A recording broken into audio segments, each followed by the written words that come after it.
जय भारत विद्यार्थियों। कल यानी कि लास्ट लेक्चर में हम लोगों मोबाइल क्या है उसके बारे में पढ़ रहे थे कि मोबाइल कैसे वर्क करता है, मोबाइल का पार्ट्स कौन कौन से हैं, मोबाइल का यूज़ कहाँ पे होता है, उसकी एप्लीकेशन क्या है, उसका फीचर्स क्या है, वो सब हमने मोबाइल का जो देखा है। हमारा सब्जेक्ट है मोबाइल को वायरलेस एंड मोबाइल कम्युनिकेशन, यानी कि हम पढ़ रहे थे वायरलेस सिस्टम और कम्युनिकेशन। तो कम्युनिकेशन क्या है वो पता चल गया। वायरलेस यानी कि ब्लूटूथ, जीपीआरएस, जीएसएम, वाईफाई, वो सब हम पढ़ रहे थे। लेकिन वो हम यूज़ कहाँ पे करते हैं, यूज़ किसके ज़रिए करते हैं? तो आता है मोबाइल के ज़रिए, या कोई फिर दूसरा कोई इलेक्ट्रिक उपकरण हो, कंप्यूटर हो, लैपटॉप हो, यानी कि कोई मोबाइल जैसा कि जिसके अंदर कोई उपकरण के जिसके अंदर हम इनपुट डेटा कर सकते हैं, कोई प्रोसेसर हो, वैसा कुछ कोई भी उपकरण हो, तो हम ज़्यादातर ये सब मोबाइल और लैपटॉप के अंदर या मोबाइल और कंप्यूटर के अंदर यूज़ करते हैं। तो मोबाइल की हमको ज़रूरत पड़ी पढ़ने के लिए कि मोबाइल क्या होता है, कैसे वर्क करता है। तो कल के लेक्चर में हम उतना देख लिया कि मोबाइल क्या होता है। आज का लेक्चर भी हम मोबाइल के नाम पे ही देने वाले हैं कि मोबाइल की हिस्ट्री क्या है, वो आज हम यहाँ से पढ़ेंगे और मोबाइल की हिस्ट्री के बारे में पढ़ेंगे। आज हम मोबाइल में क्या है, कैसे यूज़ होता है, उसके अंदर क्या है, वो सब हम पढ़ लेंगे। फिर से वापस हम हमारे ओरिजिनल सिलेबस यानी कि जीपीआरएस जो हमें स्टार्ट करना है वो स्टार्ट कर देंगे।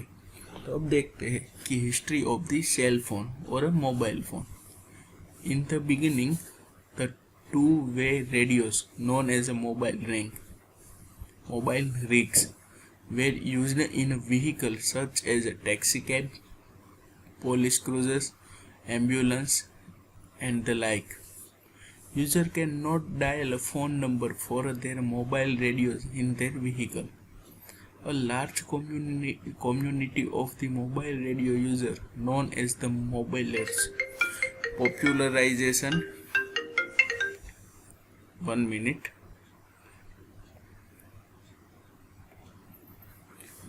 The large community of the mobile radio user known as the mobiles popularizes during the early 1940s. Motorola developed a backpack two-way radio, the walkie-talkie, and later developed as a large handheld two-way radio for the US military. This battery-powered handicaptic HT was about the size of the man forearm. सबसे पहले क्या था कि जैसे आपने देखी हो कि पुरानी जो लग्जरियस कार है, पुराने जो एम्बुलेंस है, उसके अंदर एक क्या बोलते हैं उसे, रिसीवर या उस टाइप का कोई इंस्ट्रूमेंट होता है जिनसे हम वायरलेसली किसी के साथ बात कर सकते हैं। हाँ, लेकिन वो हमें कोई पर्टिकुलर जगह पे फ़ोन करने के लिए सुविधा नहीं दे रही थी। उस पर उनके ऊपर कोई नंबर जैसा नहीं आता था, वो कोई फिक्स नंबर होता है जिसके साथ कनेक्टेड रहता है, हम उसी जगह उस पर बात कर सकते थे। फिर उसके बाद आया मोटोरोला नाम की कंपनी है जो आप सभी जान रहे हैं। तो उसने सबसे पहले वॉकी टॉकी का यूज़ किया यूएस मिलिट्री के लिए। और ये हैंड वॉकी टॉकी है ना, उसकी साइज होती है हमारे फोम आर्म जितनी। फोम आर्म यानी कि हम उसे बोल सके कि हथेली जितनी होती है। तो सबसे पहले किसने डेवलप किया है? मोटोरोला कंपनी ने।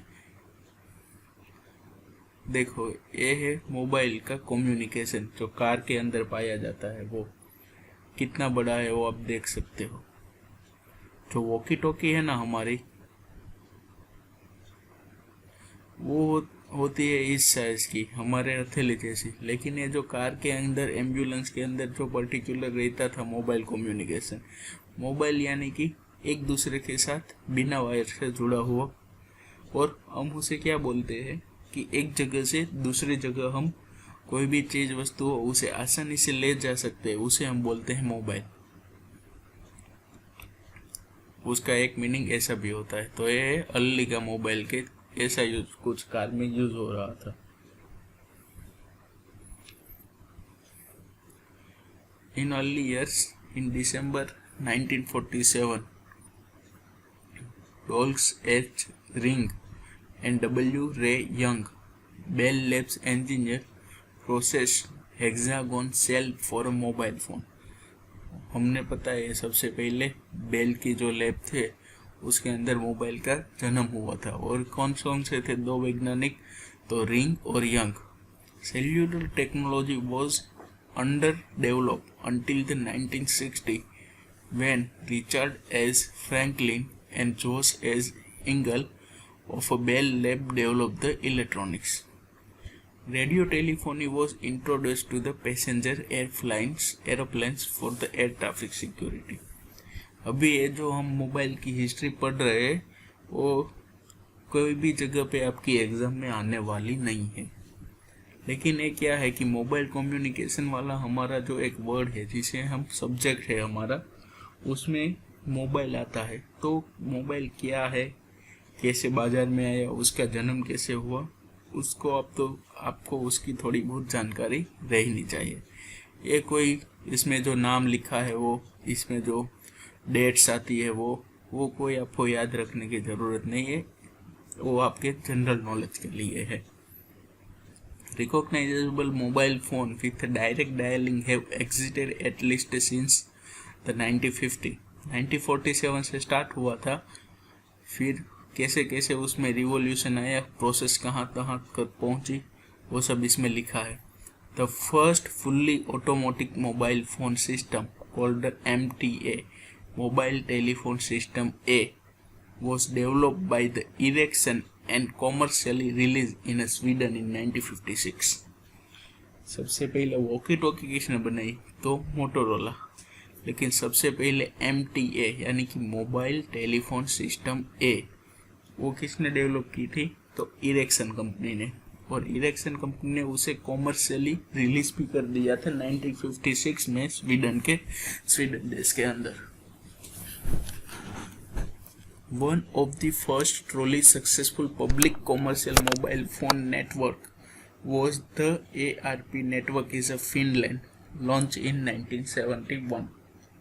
उसके बाद फिनलैंड में doctor Martin Cooper of the Motorola made the first US analog mobile phone call on the larger prototype model in 1973. Sweden के अंदर 1956, यूएस के अंदर 1973 और फिनलैंड के अंदर 1971। अब उसमें अलग अलग प्रकार की जनरेशन आती है, जैसे 1G, 2G, 3G, 4G, ऐसा जनरेशन आता है। तो first generation handheld mobile phone to become commercially available to the US market was the Motorola Dynatec 8000X, which received the approval in 1983. सबसे पहला मॉडल कौन था, मोटोरोला डायनाटेक 8000X। कैसा दिखता था तो हम एक बार देख लेते हैं।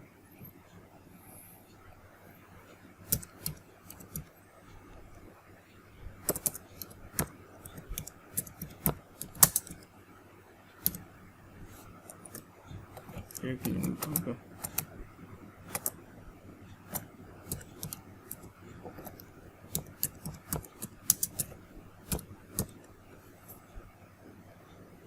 Motorola DynaTAC X।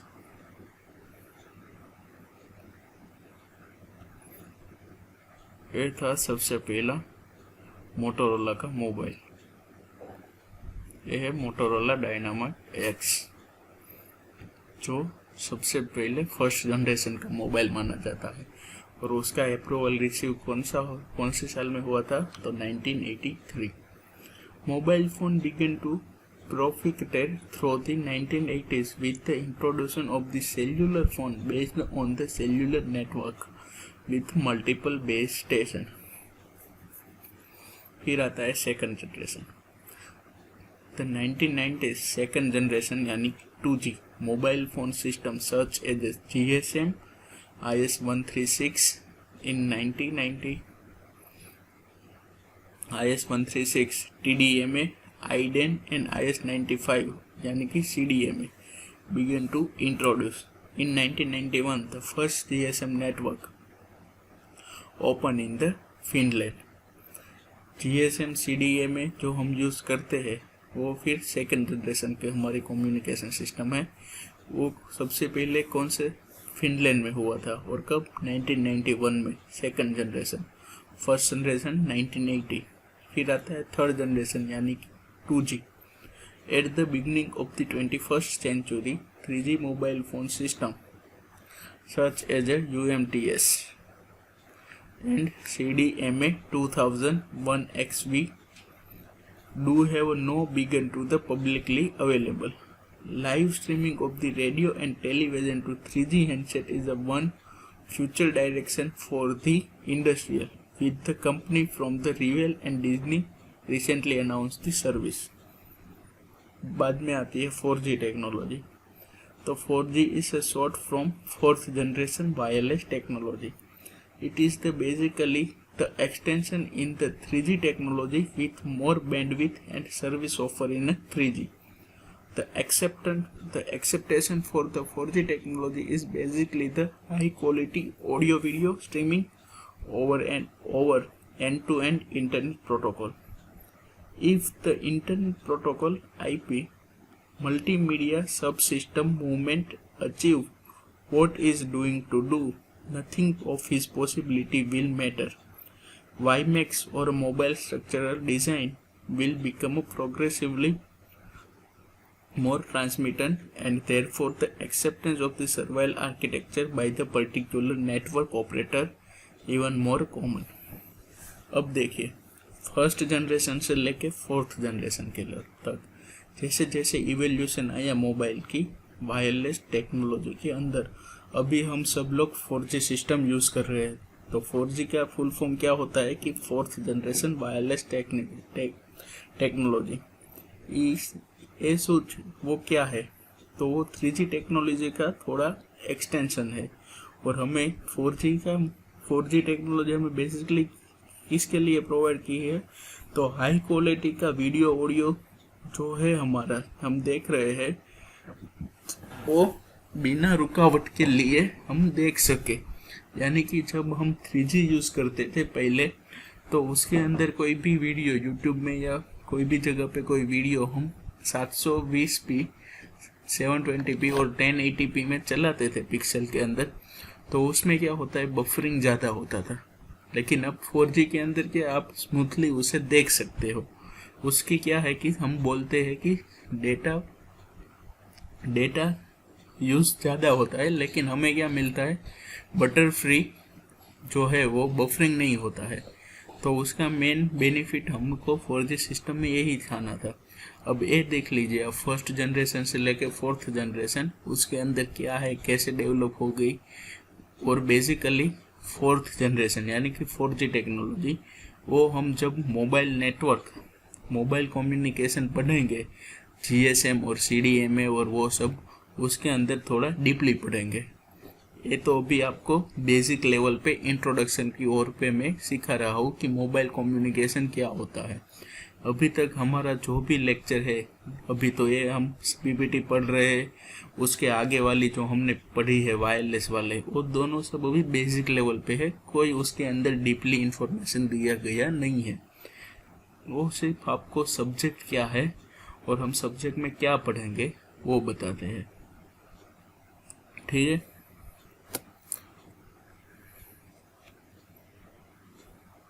How cell phone works, काम कैसे करता है mobile phone. A cellular phone network uses the number of short-range radio transmitted receiver to communicate simultaneously with the many mobile phone. तो क्या होता है कि सेल्यूलर फोन के भीतर रेडियो वेव के ट्रांसमीटर और रिसीवर है, बहुत सारे होते हैं. वो क्या करता है कि एक साथ और एक बाय एक सभी का मोबाइल फ़ोन से कम्युनिकेट यानी कि वो ट्रांसमिट भी कर सकता है और रिसीव भी कर सकता है. Commercial wireless network have evolved over the past 20 years by developing advanced technology. The most common type of the wireless network is a cellular network यानी कि सेल्युलर नेटवर्क क्या है कि हम किसी व्यक्ति के साथ, किसी भी पर्सन के साथ फ़ोन पे बात कर सकते हैं, चाहे वो इंटर कंट्री हो, इंटर स्टेट हो, इंटरनेशनल कॉल हो, हम उससे वहाँ तक बात कर सकते हैं और वहाँ तक कोई भी वायर का जोड़ा नहीं होता है। वो पूरी की पूरी जो टेक्नोलॉजी है वायरलेस टेक्नोलॉजी है और उसे ही हम सेल्युलर टेक्नोलॉजी कहते हैं, जो फिर वो GSM से माध्यम से होता है, CDMA के माध्यम से भी हो सकता है, GPRS भी हो सकता है। वो सब अलग अलग टेक्नोलॉजी होती है, लेकिन उसे हम बोलते हैं cellular network. Cellular technology is the leading telecommunication technology because of its high capacity and flexible disposition and a cost activity। सबसे ज़्यादा क्या है मोबाइल टेक्नोलॉजी अंदर सेल्युलर टेक्नोलॉजी है, वो लीडिंग टेलीकम्युनिकेशन टेक्नोलॉजी है। तो आपको सवाल आए कि what is the cellular technology, को आपको वो लिखने का रहेगा अटेंडेंस के लिए। फिर आते हैं wireless network carrier user system of the area और cells serve by the radio communication. The signal footprint of the each radio antenna define the location and the size of it cell. पहले का जो mobile आता था ना, उसमें ऐसी antenna रहा करती थी। As the mobile phone moves the call is dropped by the cell being excited and simultaneously picked up by the cell being entered. The antenna can be mounted on the freestanding tower or poles. Radio signal can be blocked by the trees, buildings, hills and valley. A consumer needs two things to use the mobile phone: a handset or a mobile communication device and a phone service plan from a wireless network carrier or a carrier provider। हमें पता है कि हमें mobile phone use करने के लिए एक तो मोबाइल चाहिए और उसके अंदर क्या चाहिए कम्युनिकेशन यूज़ करने के लिए कि डेटा चाहिए, यानी कि नेटवर्क प्लानिंग और नेटवर्क का जो भी सर्विस प्लान है वो चाहिए। मोबाइल सिस्टम, अब देखते हैं जनरेशन ऑफ द सिस्टम।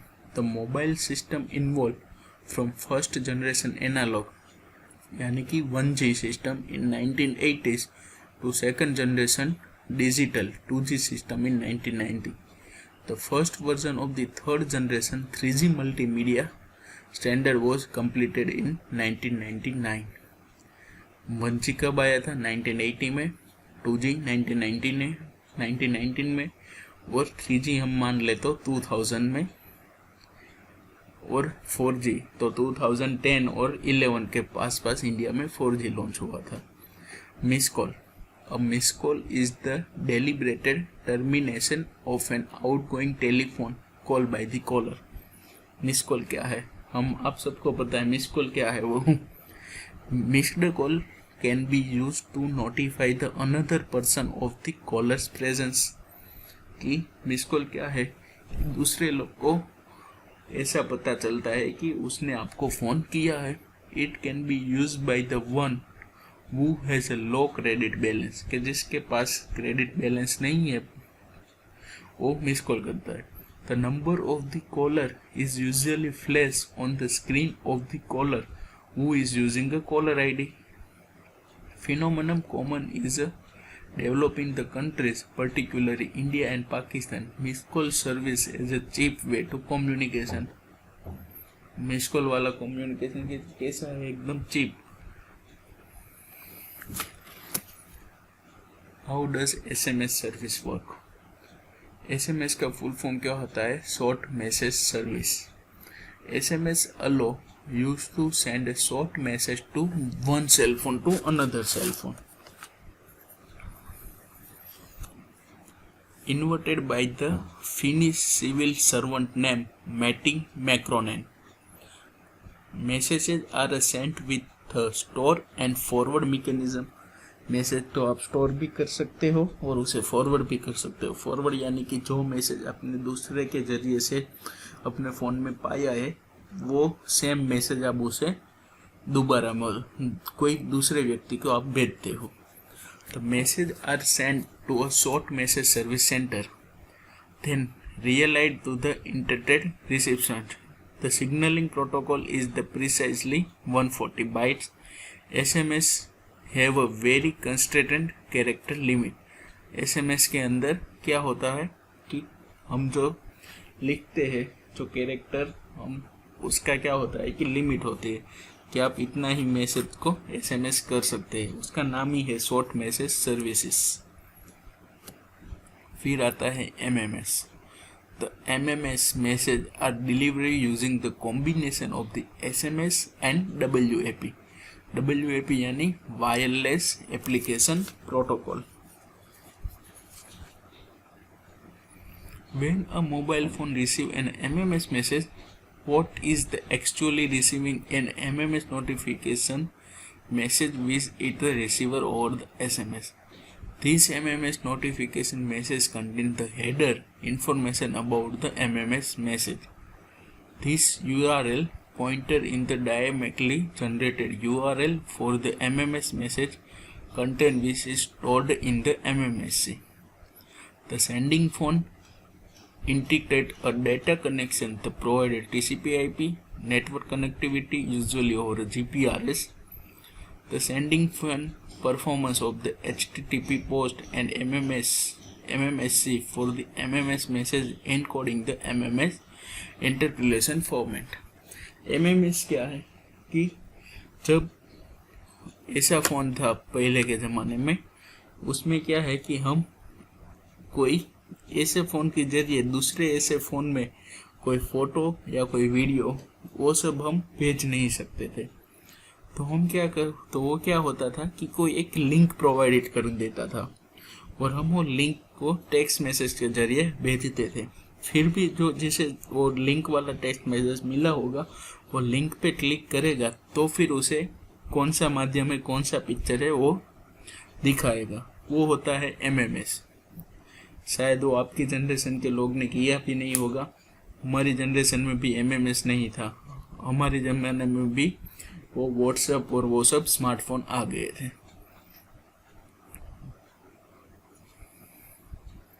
फिर आता है ringtone. Sound made by the telephone to indicate an incoming call, उसे हम बोलते हैं रिंगटोन. रिंगटोन का फीचर्स क्या है? फ़ोन पर्सनलाइजेशन एंड कस्टमाइजेशन, कि जिसको जो प्रकार के रिंगटोन अच्छी लगती है वो उस प्रकार के सेट करता है.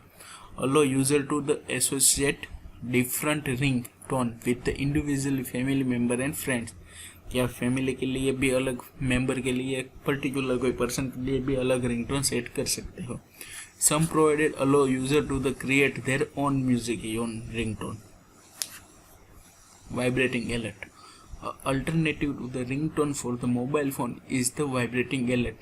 It may be useful. It is noisy environment in place where the ringtone noise would be disturbing for those which are hearing loss. Vibration क्या होता है वो? Type of the ringtone. The monophonic, polyphonic, true tone such as MP3, AAC और WMA format. फिर आता है drop call. Call terminated unacceptably as the result of the technically reason. Area where the user experiences a large number of the drop calls are commonly referred to the dead zone. Reason: when the mobile phone move out the range of the wireless network, coverage क्षेत्रनी बाहर हो जा रहे mobile. When a phone is taken into the area where wireless communication is unavailable, interrupted, interferes with our jam. If mobile phone is the other end of the call, lose a battery power and stop the transmitted ability. यानी कि drop call क्या है कि जब आप कोई network के बाहर हो, फिर आपने किसी को, फिर आपको किसी ने फ़ोन किया हो तो फ़ोन नहीं लगेगा, आपका कम्युनिकेशन नहीं होगा.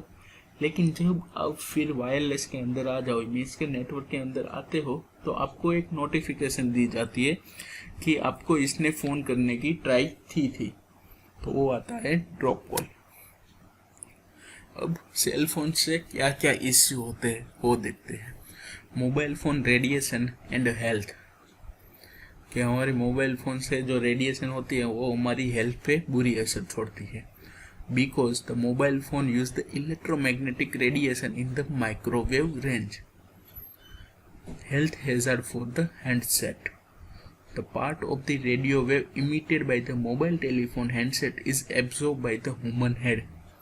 हमारा जो हेड है, हमारा जो मगज है, वो ये रेडियो वेव कैप्चर कर लेते हैं.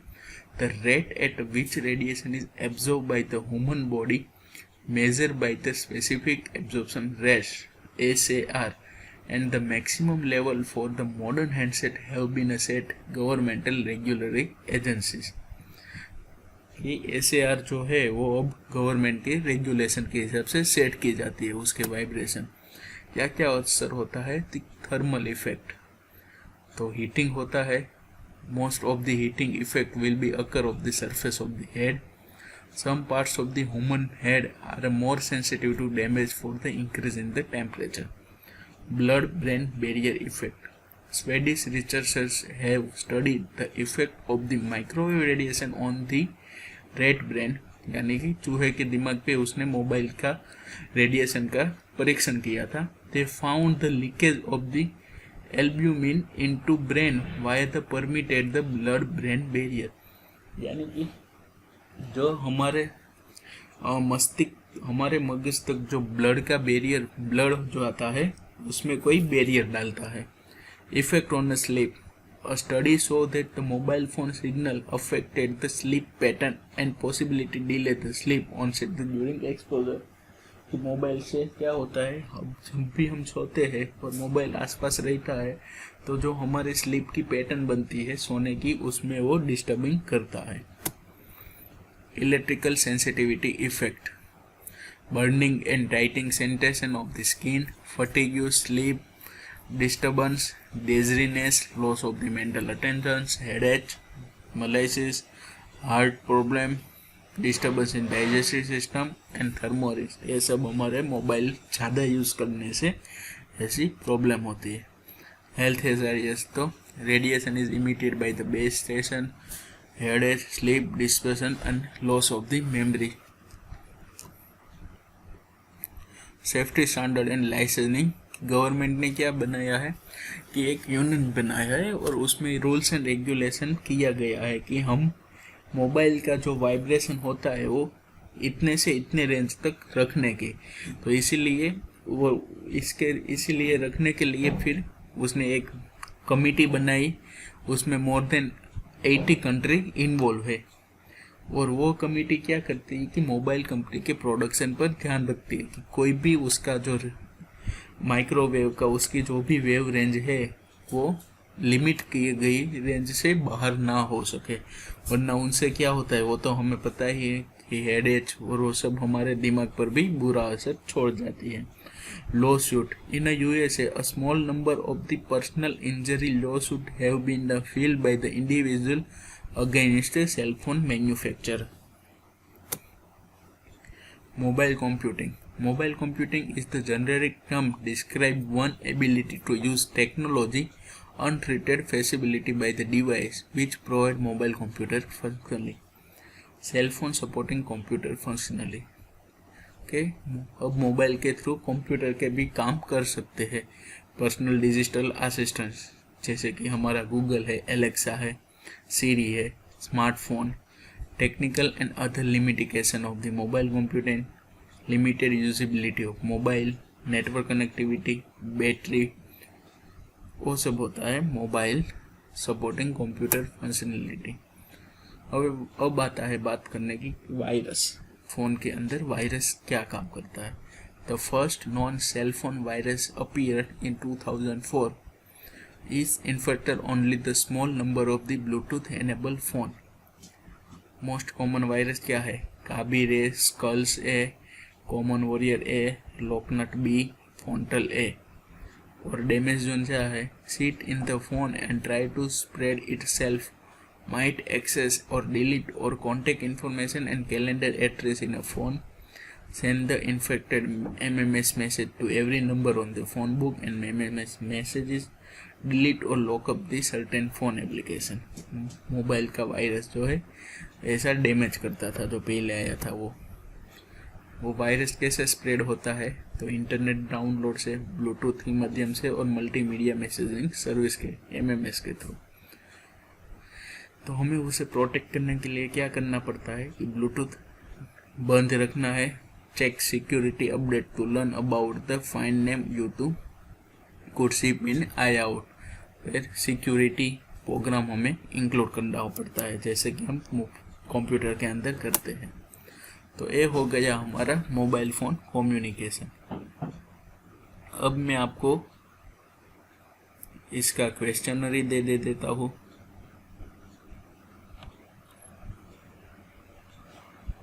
तो हमने देखा था what is the mobile communication, उसके जगह पे हम ले लेते हैं